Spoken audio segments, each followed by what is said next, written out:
کہ وہ زیادہ پروونشل اٹانومی اور اپنے ریسورسز کے اوپر اختیارات کا جو ہے ایک فارمولہ تھا جو شیخ مجیب الرحمن نے پیش کیا.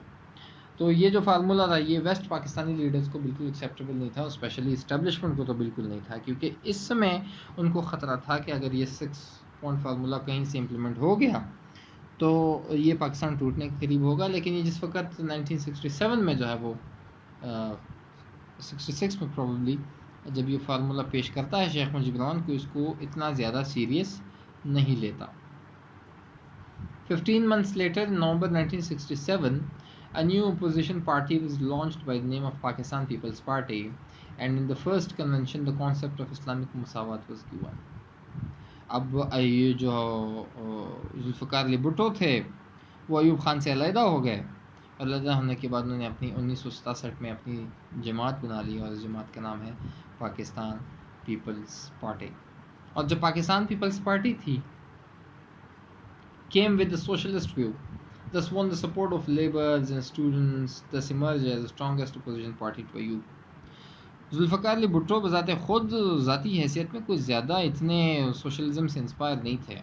بہت سے لوگ ہیں یہ کلیم کرتے ہیں کہ وہ سوشلزم سے انسپائر تھا, وہ سوشلزم کو جو ہے وہ لانا چاہتا تھا, لیکن اگر عملی طور پر بھٹو کی زندگی کو اگر آپ دیکھیں اس میں سوشلزم نام کی کوئی چیز نہیں پائی جاتی تھی. ہاں البتہ جو سیاسی جماعت پیپلز پارٹی اسٹیبلش کر لی ایوب خان ذوالفقار علی بھٹو نے, اس میں بہت سارے پارٹی لیڈر جو تھے وہ کمیونسٹ اور سوشلزم پر یقین رکھنے والے لوگ تھے. اس وجہ سے جو پارٹی کی پالیسی تھی جو Zulfiqar Ali Bhutto as a chairman رہے اس کے, وہ سوشلسٹ ایجنڈا کے اوپر جو تھی وہ چلتی گئی. سوشلسٹ ایجنڈا میں پھر جو اسٹوڈنٹس تھے, جو لیبرس تھے, جو کارخانوں کے مزدور تھے, ان کے حقوق کی بات, ان کو پروٹیکشن کی بات وغیرہ, اس میں بہت سارے لوگ پھر آ گئے. تو بہت ہی کم عرصے میں جو تھی یہ ایوب خان کے خلاف ایک اسٹرانگ اپوزیشن جماعت کے طور پر ابھرنا شروع ہو گئی. In the same time period doctor Mahbub ul-Haq, the chief economist of Ayub, detested him and declared that economic policy of Ayub was just under the control of 22 families. Doctor Mahbub الحق جو ہے وہ بڑی جانی مانی شخصیت ہیں پاکستان کی اکانومی کے حوالے سے. پاکستان کے فائنانس منسٹر رہ چکے ہیں ایوب خان کے زمانے میں بھی اور ذوالفقار علی بھٹو کے زمانے میں بھی. تو جس وقت ایوب خان کے زمانے میں وہ فائنانس منسٹر تھے, پوری فائنانس پالیسی اس نے بنائی, لیکن بعد میں وہ ایوب خان سے ناراض ہو گئے اور انہوں نے جو ہے وہ یہ اعلان کیا کہ پاکستان کی جتنی بھی اکانومی ہے یہ 22 خاندانوں کے ہاتھ میں ہے. اب 22 خاندانوں, coming to next slide, these 22 families controlled 66% of all industrial assets, 79% of insurance funds and 80% of bank assets. کہ جو 22 خاندان ہیں یہ پوری انڈسٹری کے 66% کو, 79% آف انشورنس کو اور 80% آف بینک کے ایسٹس کو کے مالک ہیں. تو یعنی وہ جو اکنامک پروگریس, وہ جو ایوب خان کا ایک منترا تھا وہ تو ناکام ہو گیا, وہ تو فلاپ ہو گیا. یعنی محبوب الحق نے اعلان کیا کہ صرف 22 جو فیملیز ہیں وہ اس ملک کے مالک ہیں.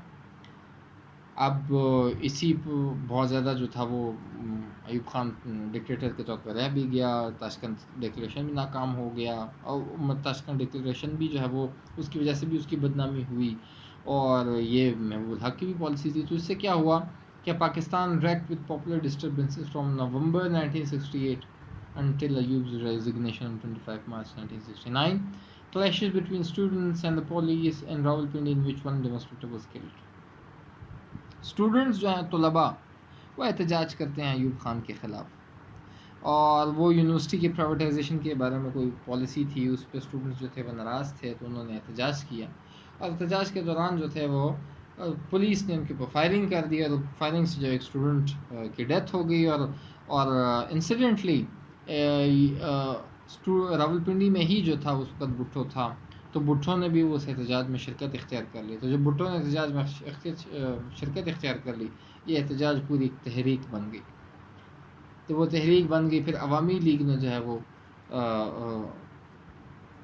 ایسٹ پاکستان میں احتجاج شروع کر دیا. تمام سیاسی جماعتیں جتنی تھی پاکستان کی وہ ایوب خان کے خلاف میدان میں اتر آئیں, اور سب کا یہی ڈیمانڈ تھا کہ ایوب خان جو ہے ریزائن کرے. کہ later the agitation went to East Pakistan where they demonstrated in favour of 6 points. Then Ayub started the roundtable negotiations which failed then he resigned on 25th March 1969. تو ایوب خان اس پولیٹیکل سچویشن کو ڈیفیوز کرنے کے لیے، اس سیاسی نظام کو ڈیفیوز کرنے کے لیے کوشش کی کہ وہ راؤنڈ ٹیبل کانفرنس، جس میں شیخ مجیب الرحمان، ذوالفقار علی بھٹو، مفتی محمود اور ولی خان اور تمام لوگوں کو انہوں نے بلایا اور اس کے ساتھ نیگوسیشن کرنے کی کوشش کی، لیکن وہ ناکام ہو گئی. لیکن پھر بھی ایوب خان اسٹرانگ پوزیشن میں تھا انٹل انلیس جب فوج کی طرف سے اس کو اشارہ مل گیا کہ اب بس ہے، انف از انف، تو تب ایوب خان کو سمجھ آ گئی اور اس نے جو ہے وہ 25 مارچ کو ریزائن کیا. He handed over the power to Yahya Khan which was unconstitutional. اب 1962 کے آئین کے تحت اگر پریزیڈنٹ مر جاتا ہے یا کوئی پاور ہوتا ہے تو وہ جو چیئرمین ہے، جو اسمبلی کا جو چیئرمین ہے، اس کو وہ اختیارات دے گا، لیکن اس کو اس نے نہیں دیے. اور جو چیف کمانڈر ان چیف تھا یحییٰ خان، اس کو اختیارات ہاتھ میں دے دیے. اور جیسے ہی یحییٰ جو ہے وہ پاور میں آتا ہے 25 مارچ 1969 کو، وہ دوبارہ مارشل لا امپوز کر لیتا ہے، اور مارشل لا کے امپوزیشن کے بعد جو 1962 کا کانسٹیٹیوشن ہے اس کو ایبریگیٹ کر دیتا ہے، اور بعد میں وہ اناؤنس کرتا ہے کہ نیا کانسٹیٹیوشن فارمولا دیا جائے گا اور نئے انتخابات ہوں گے. So this was all about the Ayub regime. اگر آپ ایوب رجیم کو دیکھو تو ایوب رجیم جہاں پر وہ اکنامکلی کافی ترقی کی گئی اور سیاسی طور پر جو ہے وہ کافی حالات خراب ہوئے، اور یہ ٹائم پیریڈ ہے 1969 اور 70 اور 71 جہاں پر سیاسی حالات بہت کشیدہ ہو جاتے ہیں. اگلے لیکچر میں پھر ہم بریک اپ آف پاکستان دیکھیں گے کہ کس طرح سے جو وہ 1971 کی جنگ ہوئی اور پاکستان کیسے ٹوٹا. سو تھینک یو اینڈ اللہ حافظ.